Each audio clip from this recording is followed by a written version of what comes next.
गुढीपाडवा म्हणजे नवीन वर्षाची गोड सुरुवात आणि या गोडव्याला आणखी खास बनवण्यासाठी आंब्याचा आम्रखंड. आंब्याच्या रसाळ गोडव्याने आणि मलईदार चवीने भरलेलं हे आम्रखंड गरम गरम पोळीसोबत खाण्याची मजा काही औरच. चला या शाही पदार्थाची रेसिपी पाहूया. आम्रखंड बनवण्यासाठी सर्वप्रथम दह्याचा चक्का बनवायचा आहे. त्यासाठी इथे मी 1 लिटर दुधाचं दही घेतलेलं आहे आणि त्याला असं कपड्यामध्ये ओतून त्याची अशी गाठ बांधायची आहे. हे पहा, अशा प्रकारे दही कपड्यात बांधून झाल्यावर यावर ही अशी जड वस्तू ठेवायची आहे आणि हे दही 5 ते 6 तास फ्रीज मध्ये ठेवायचे. इथे मी 2 आंबे सोलून त्याचे तुकडे करून घेतलेत.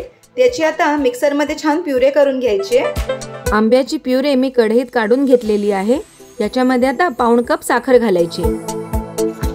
आता हे व्यवस्थित घट्ट होईपर्यंत शिजवून घ्यायचं आहे. हे पहा, आंब्याची प्युरे आता छान साखरेबरोबर शिजलेली आहे आणि हे व्यवस्थित मिश्रण घट्ट झालेलं आहे. आता गॅस बंद करायचा आहे आणि हे गार करून 1 तास फ्रीज मध्ये परत गार करून घ्यायचे. हे पहा, चक्का तयार झालेला आहे. तो आता मी एका बाउल मध्ये घेते. आपण हा चक्का घरीच बनवलेला आहे, त्याच्यामुळे हा पहा हा किती क्रीमी झालेला आहे. आता यामध्ये ही थंड झालेली आंब्याची प्युरे घालायची आहे. त्याचबरोबर याच्यामध्ये हे दुधात भिजवलेलं थोडंसं केसर देखील घालायचंय आणि आता हे सगळं मिश्रण अगदी व्यवस्थित फेटून घ्यायचे.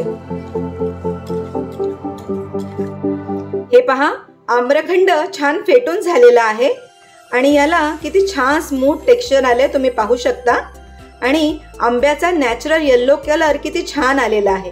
आम्रखंड खाण्यासाठी तयार आहे.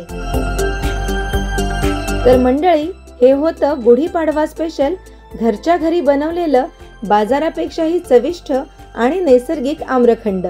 यात नाही कृत्रिम रंग, नाही प्रिझर्वेटिव्ह, फक्त शुद्ध आणि नैसर्गिक चव.